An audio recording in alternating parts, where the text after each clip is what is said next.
ಒಂದು ವರಮಹಾಲಕ್ಷ್ಮಿ ಹಬ್ಬ ಅಂತಂದ್ರೆ ಮಹಿಳೆಯರಲ್ಲಿ ಒಂದು ಸಂಭ್ರಮ. ಆ ಸಂಭ್ರಮ ಇನ್ನಷ್ಟು ಇಮ್ಮಡಿಗೊಳ್ಳೋದು ಯಾವಾಗ ಅಂತ ಹೇಳಿದ್ರೆ ಒಂದು ತಾಯಿಯ ಪೂಜೆಯನ್ನ ಮಾಡಿ ಅವಳ ಕೃಪೆಗೆ ಪಾತ್ರರಾದಾಗ ಆ ಮಹಿಳೆಯರ ಸಂಭ್ರಮ ಇಮ್ಮಡಿಗೊಳ್ತದೆ. ವರಮಹಾಲಕ್ಷ್ಮಿ ಹಬ್ಬದ ಒಂದು ವೈಶಿಷ್ಟ್ಯತೆ ಏನು, ಅದು ಮತ್ತೆ ಯಾಕೆ ಮಾಡ್ತಾರೆ ಅನ್ನುವಂಥದ್ದು? ಕೃಷ್ಣಂ ಒಂದೇ ಜಗದ್ಗುರು. ನಮ್ಮ ಪುರಾಣಗಳಲ್ಲಿ ಬಹಳಷ್ಟು ವ್ರತಗಳನ್ನು ಹೇಳ್ತಾ ಬಂದಿದ್ದಾರೆ.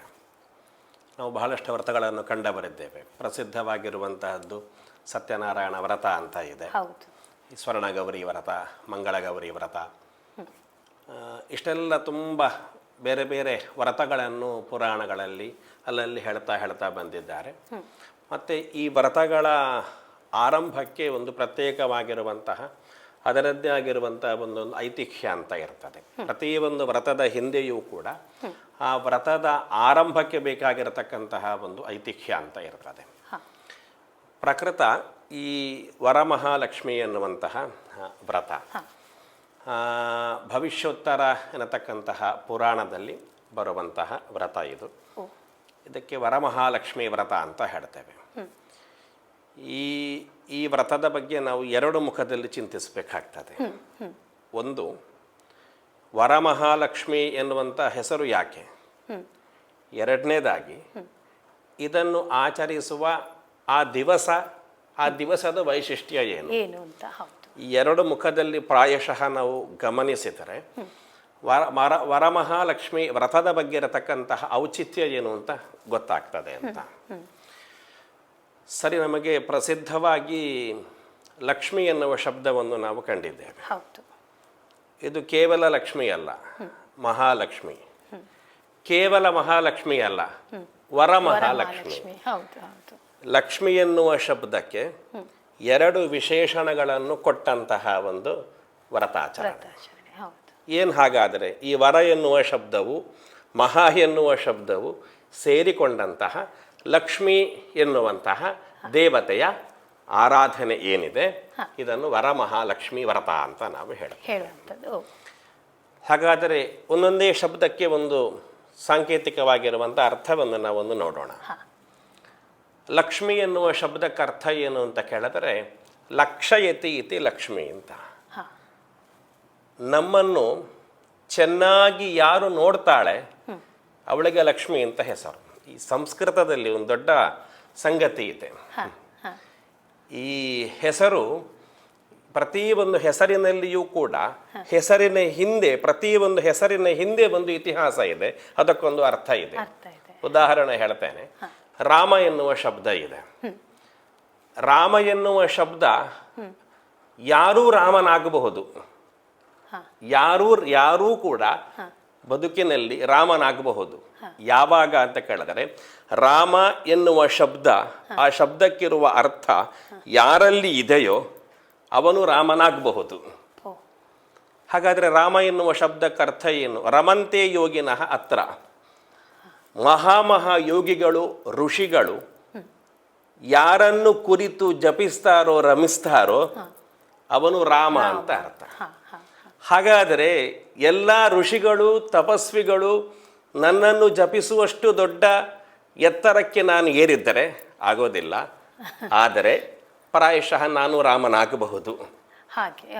ಹಾಗಾದರೆ ಎಲ್ಲ ಯೋಗಿಗಳು ಕೂಡ ಜಪಿಸುವಂತಹ ದೊಡ್ಡ ಸಾಧನ ಅವನು ದಶರಥನ ಮಗನಾಗಿರುವಂತಹ ಶ್ರೀರಾಮ ಮಾತ್ರನಾಗಿರುವುದರಿಂದ ರಾಮ ಎನ್ನುವ ಆ ಶಬ್ದದ ಅರ್ಥಗಳು ಅವನಿಗೆ ಮಾತ್ರ ಅದು ಸುಟೇಬಲ್ ಆಗಿರುವುದರಿಂದ ರಾಮ ಎನ್ನುವ ಶಬ್ದದಲ್ಲಿ ಅವನು ಪ್ರಸಿದ್ಧನಾದ. ಇದು ಸಂಸ್ಕೃತದಲ್ಲಿ ಇರತಕ್ಕಂತಹ ಶಬ್ದದ ಹಿಂದೆ, ಶಬ್ದವನ್ನು ಒಡೆದಾಗ, ತೆಂಗಿನಕಾಯಿಯನ್ನು ಒಡೆದಾಗ ಒಳಗಡೆ ಇರತಕ್ಕಂತಹ ಸ್ವಾದವಾಗಿರುವಂತಹ ನಮಗೆ ವಸ್ತು ಸಿಗ್ತದೆ. ಅದೇ ಪ್ರಕಾರ ಸಂಸ್ಕೃತದಲ್ಲಿ ಶಬ್ದಗಳನ್ನು ಒಡೆದಾಗ ಶಬ್ದದ ಯಥಾರ್ಥ, ಆ ಶಬ್ದದ ಸ್ವಾದ ನಮಗೆ ಸಿಗ್ತದೆ. ಹೀಗೆ ಲಕ್ಷ್ಮಿ ಎನ್ನುವ ಶಬ್ದಕ್ಕೆ ಅರ್ಥ ಏನು ಗೊತ್ತಾ? ಲಕ್ಷಯತಿ ಪಶ್ಯತಿ ಇತಿ ಲಕ್ಷ್ಮಿ. ಯಾರು ಚೆನ್ನಾಗಿ ನೋಡುತ್ತಾಳೋ ಅವಳು ಲಕ್ಷ್ಮಿ ಅಂತ ಅರ್ಥ. ಬಹಳ ವಿಚಿತ್ರ ಅನಿಸಬಹುದು. ಲಕ್ಷ್ಮಿ ಎನ್ನುವ ಶಬ್ದಕ್ಕೆ ಅರ್ಥ ನಮ್ಮನ್ನು ಚೆನ್ನಾಗಿ ನೋಡುವವಳು ಅಂತ. ತುಂಬ ಜನ ನೋಡ್ತಾರೆ. ಹಾಗಾದರೆ ಎಲ್ಲರಿಗೂ ಲಕ್ಷ್ಮಿ ಆಗಲಿಕ್ಕೆ ಸಾಧ್ಯ ಇಲ್ಲ. ಕಾರಣ ಏನು ಅಂತ ಕೇಳಿದ್ರೆ, ಅವಳು ಯಾವ ರೀತಿ ಅವಳು ನಮ್ಮನ್ನು ಕಂಡ್ರೆ ನಮ್ಮಲ್ಲಿ ಒಂದು ಬದಲಾವಣೆ ಆಗ್ಲಿಕ್ಕುಂಟು.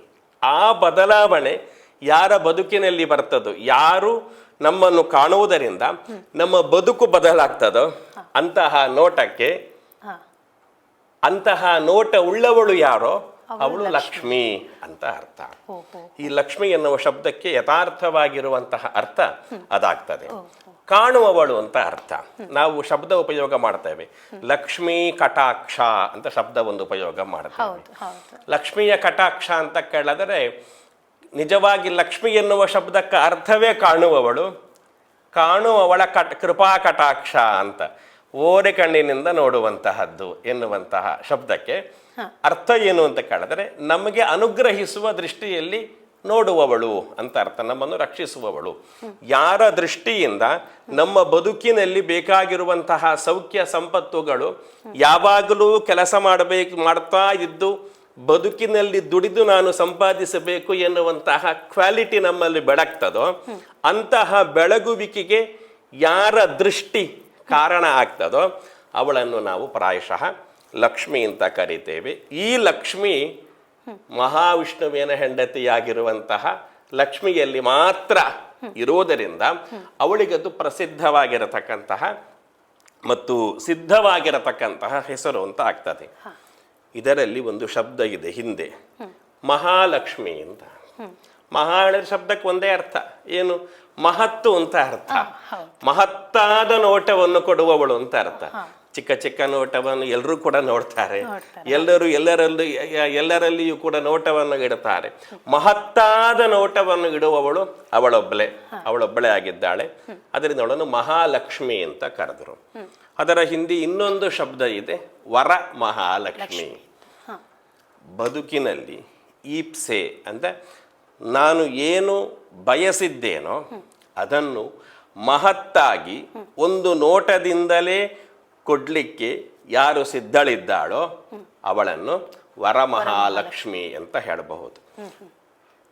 ಒಟ್ಟಾಗಿ ನಾನು ಒಂದು ಅರ್ಥ ಹೇಳಬಹುದು ವರಮಹಾಲಕ್ಷ್ಮಿ ಎನ್ನುವ ಶಬ್ದಕ್ಕೆ. ಏನು ಅಂತ ಕೇಳಿದರೆ, ಬದುಕಿನಲ್ಲಿ ನಾವು ಏನು ಬೇಕು ಅಂತ ಆಲೋಚಿಸ್ತೇವೆ, ನಮ್ಮ ಬೇಕುಗಳನ್ನು, ಇಂತಹದ್ದು ಬೇಕು ಎನ್ನುವಂಥ ಬದುಕಿನ ಇಚ್ಛೆಗಳನ್ನು ಸರಿಯಾದ ರೀತಿಯಲ್ಲಿ ಮಹತ್ತಾಗಿ ಕೇವಲ ನೋಟದಿಂದಲೇ ಒದಗಿಸಿಕೊಡುವಂತಹ ದೇವತೆ ಯಾರಿದ್ದಾಳೋ ಅವಳನ್ನು ವರಮಹಾಲಕ್ಷ್ಮಿ ಅಂತ ಹೇಳಬಹುದು.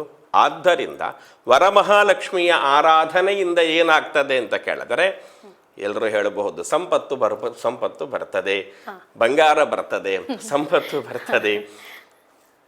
ಇದರ ಏನಾಗ್ತದೆ ಕೇಳಿದರೆ, ಸಂಪತ್ತು ಎನ್ನುವ ಶಬ್ದಕ್ಕೆ ಒಂದು ಭಾರ್ಗವ ಎನ್ನುವಂತಹ ಋಷಿಗಳು ಒಂದು ಲಕ್ಷ್ಮೀ ಹೃದಯ ಎನ್ನುವಂತಹ ಒಂದು ಸ್ತೋತ್ರ ಪುಂಜವನ್ನು ಬರೆದಿದ್ದಾರೆ. ಅದರಲ್ಲಿ ಒಂದು ಮಾತು ಹೇಳ್ತಾರೆ, ವಿಚಾರ್ಯ ದೇಹಿ ಮೇ ವಿತ್ತಂ ಅಂತ. ಲಕ್ಷ್ಮಿ ಹತ್ರ ಅವರು ಪ್ರಾರ್ಥಿಸುವಂತಹದ್ದು. ಎಲ್ಲ ಪ್ರಾರ್ಥನೆ ಮಾಡಿದ್ದಾರೆ, ಸುವರ್ಣ ವೃಷ್ಟಿಂ ಗುರುಮೇ ಗೃಹೇಶ್ರೀ, ಬಂಗಾರದ ಮಳೆ ನನ್ನ ಮನೆಯಲ್ಲಿ ಬರುವ ಹಾಗೆ ಮಾಡುತ್ತಾ ಅಂತ ಎಲ್ಲ ಹೇಳಿಕೊಂಡು ಕೊನೆಗೆ ಹೇಳ್ತಾರೆ, ವಿಚಾರ್ಯ ದೇಹಿ ಮೇ ವಿತ್ತಂ, ನನಗೆ ಸಂಪತ್ತು ಕೊಡು, ಆದರೆ ಕೊಡುವಾಗ ಸ್ವಲ್ಪ ವಿಚಾರ ಮಾಡಿ ಕೊಡಪ್ಪ. ಯಾಕೆಂದರೆ ನೀನು ಕೊಟ್ಟ ಸಂಪತ್ತು ನಾಳೆ ನನ್ನ ಬದುಕನ್ನು ನಾಶ ಮಾಡುವ ಹಾಗೆ ಆಗಬಾರದು. ನೀನು ಕೊಟ್ಟ ಸಂಪತ್ತು ಅದು ನಾನು ಬದುಕುವಂತೆ, ಎಲ್ಲರೂ ಬದುಕಲಿಕ್ಕೆ ಆಗುವಂಥ ರೀತಿಯಲ್ಲಿ ಆಗುವಂಥ ರೀತಿಯ ಸಂಪತ್ತನ್ನು ಕೊಡು ಅಂತ ಒಂದು ಮಾತು ಹೇಳ್ತಾರೆ. ಅದರಿಂದ ವರಮಹಾಲಕ್ಷ್ಮಿಯ ಪೂಜೆಯ ದೊಡ್ಡ ಒಂದು ಅನುಕೂಲ ಏನು ಅಂತ ಕೇಳಿದ್ರೆ, ಅಲ್ಲಿ ಹೇಳಿರುವಂತಹದ್ದ ಆ ಶಬ್ದಕ್ಕೆ ಅರ್ಥವೇ ಮನಸ್ಸಿನ ಇಚ್ಛೆಗಳನ್ನು ಮಹತ್ತಾಗಿ ಈಡೇರಿಸುವಂತಹ ಯಾವ ವ್ರತ ಇದೆ ಆ ವ್ರತವನ್ನು ಪ್ರಾಯಶಃ ನಾವು ವರಮಹಾಲಕ್ಷ್ಮಿ ವ್ರತ ಅಂತ ಹೇಳಬಹುದು. ಇದು ಒಂದು ಮುಖ ಆಯಿತು. ಇನ್ನೊಂದು ಮುಖದಲ್ಲಿ ಈ ವ್ರತವನ್ನು ಆಚರಣೆ ಮಾಡಬೇಕು ಯಾವಾಗ, ಆ ಸಂದರ್ಭದಲ್ಲಿ ಆ ವ್ರತವನ್ನು ಆಚರಣೆ ಮಾಡಲಿಕ್ಕಾಗಿ ಇರುವ ಕಾರಣ ಏನು, ಎರಡು ವಿಷಯ. ಸಾಮಾನ್ಯ ಶ್ರಾವಣ ಮಾಸದಲ್ಲಿ ಈ ವ್ರತವನ್ನು ಆಚರಿಸುವಂತಹದ್ದು.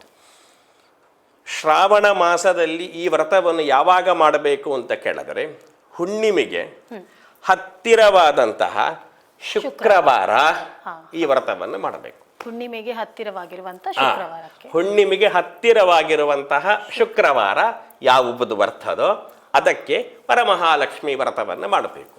ಅಂದ್ರೆ ಶ್ರಾವಣ ಮಾಸದಲ್ಲಿ ಬರುವಂತಹ ಹುಣ್ಣಿಮೆಗೆ ಹತ್ತಿರ ಇರುವಂತಹ ಶುಕ್ರವಾರ ದಿವಸ ಮಾಡಬೇಕು ಅಂತ. ಹಾಗಾದ್ರೆ ಶ್ರಾವಣ ಮಾಸಕ್ಕೂ ಈ ಶುಕ್ರವಾರಕ್ಕೂ ಈ ಹುಣ್ಣಿಮೆಗೂ ಒಂದು ಸಂಬಂಧ ಇದೆ. ಅದೇನು ಅಂತ ಕೇಳಿದ್ರೆ ಚೈತ್ರಾದಿ ಮಾಸಗಳು ಅಂತ ಗೊತ್ತಿದೆ. 12 ನಮಗೆ ಮಾಸಗಳು ಅಂತ ಇದೆ. ಒಂದು ಸ್ವಾರಸ್ಯ ಹೇಳ್ತೇನೆ. ಚೈತ್ರ ಮಾಸ ಅಂದ್ರೆ ಏನು ಅಂತ. ಹುಣ್ಣಿಮೆಗೆ, ಯಾವ ಹುಣ್ಣಿಮೆಗೆ ಚಿತ್ರ ನಕ್ಷತ್ರ ಬರ್ತದೋ ಆ ಮಾಸವನ್ನು ಚೈತ್ರ ಮಾಸ ಅಂತ ಹೇಳಿದರು. ಯಾವ ಹುಣ್ಣಿಮೆಗೆ ಚಿತ್ರ ನಕ್ಷತ್ರ ಬರ್ತದೆ ಅದು ಆ ಇಡೀ ತಿಂಗಳನ್ನು ಚೈತ್ರ ಮಾಸ ಅಂತ ಹೇಳ್ತೇವೆ. ಚಿತ್ರ ನಕ್ಷತ್ರ ಹುಣ್ಣಿಮೆಗೆ ಬರ್ತದೆ, ಅದರ ಹಿಂದೆ 15 ದಿವಸ ಚೈತ್ರ ಮಾಸ, ಅದರ ಮುಂದೆ 15 ದಿವಸ ಚೈತ್ರ ಮಾಸ, ಅಮಾವಾಸ್ಯೆ ಅಂತ ಬರ್ತದೆ. ನೆಕ್ಸ್ಟ್ ವೈಶಾಖ ಮಾಸ. ವಿಶಾಖ ನಕ್ಷತ್ರ ಯಾವ ಹುಣ್ಣಿಮೆಗೆ ಬರ್ತದೆ ಆ ತಿಂಗಳನ್ನು ನಾವು ವೈಶಾಖ ಮಾಸ ಅಂತ ಹೇಳ್ತೇವೆ. ಶ್ರವಣ ನಕ್ಷತ್ರ ಯಾವ ಹುಣ್ಣಿಮೆಗೆ ಬರ್ತದೆ ಆ ಮಾಸವನ್ನು ನಾವು ಶ್ರಾವಣ ಮಾಸ ಅಂತ ಕರೀತೇವೆ. 12 ಮಾಸಗಳ ನಕ್ಷತ್ರಗಳಲ್ಲಿ ಶ್ರವಣ ನಕ್ಷತ್ರ ಎನ್ನುವಂತಹದ್ದು ಮಹಾವಿಷ್ಣುವಿನ ನಕ್ಷತ್ರ.